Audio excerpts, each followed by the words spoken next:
What's the meaning of audiolingual?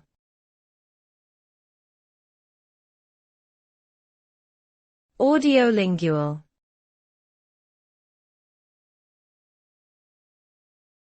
Audiolingual.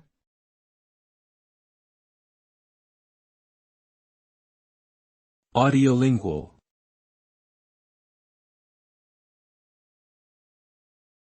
Audiolingual.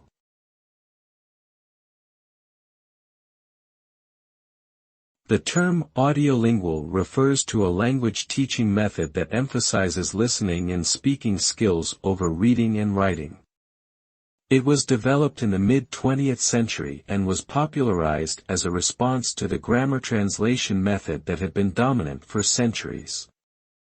The audiolingual method emphasizes repetition, drills and memorization. It is based on the theory that language learning is similar to the way children learn their first language, by hearing and imitating. This approach has been criticized for being too focused on rote learning and not providing enough real-life language practice.